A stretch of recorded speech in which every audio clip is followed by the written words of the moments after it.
Shaquille O'Neal, one of the most dominant centers in NBA history. In fact, some may say he was the most dominant center ever. He played during an era when the game was more focused on post play and physical dominance in the paint.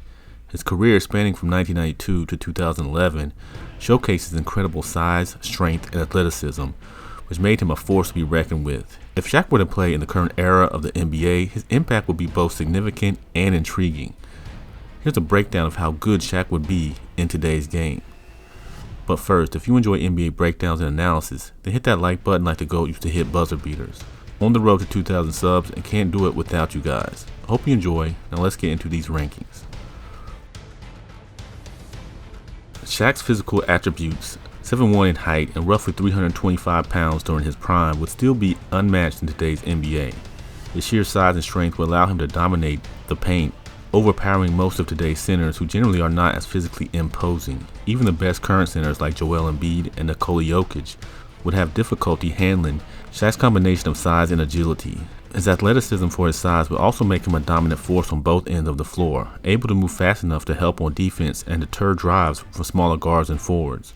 The fact that there are small ball lineups with guys at least 4 or 5 inches shorter in stature and even lanky wings that give up over 100 to 150 pounds to Shaq, they would likely not want to wade in those waters with an imposing big like him. Plus, offensively, Shaq's quick first step would make bigs, smaller or of size, think twice about overplaying Shaq, and his quick thinking in the post would, as they say, be barbecue chicken almost every night.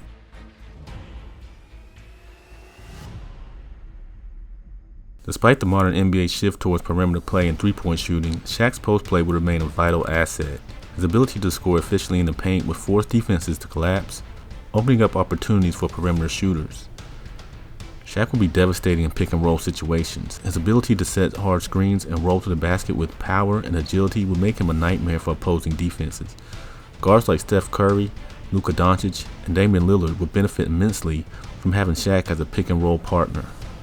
Despite his size, Shaq was known for surprising speed and agility. In today's faster-paced game, he would thrive in transition, often beating slower centers down the court for easy baskets.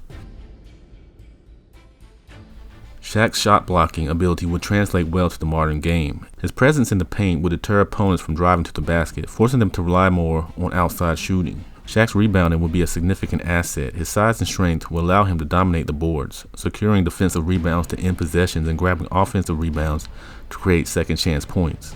While Shaq's lateral quickness may be a concern in switching on to quicker guards, his overall defensive impact would remain positive. Teams could utilize defensive schemes to minimize his exposure on the perimeter while maximizing his rim protection.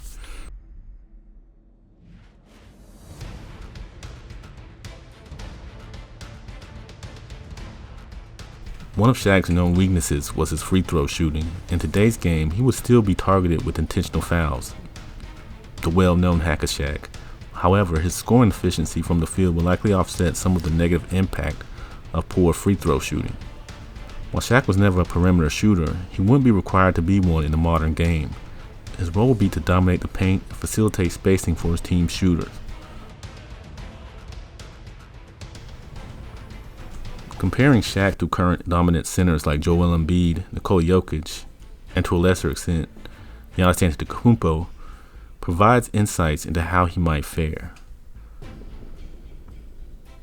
Both Shaq and Embiid are dominant post players with excellent footwork and strength. However, Shaq's superior athleticism and physicality would give him an edge in head-to-head matchups. Jokic's playmaking and shooting ability are unparalleled among centers today, but Shaq's inside dominance would force Jokic to defend the post more rigorously, potentially neutralizing Jokic's offensive output due to foul trouble. While Giannis' versatility and ability to play multiple positions are unique, Shaq's overwhelming size and power would create significant matchup problems for him.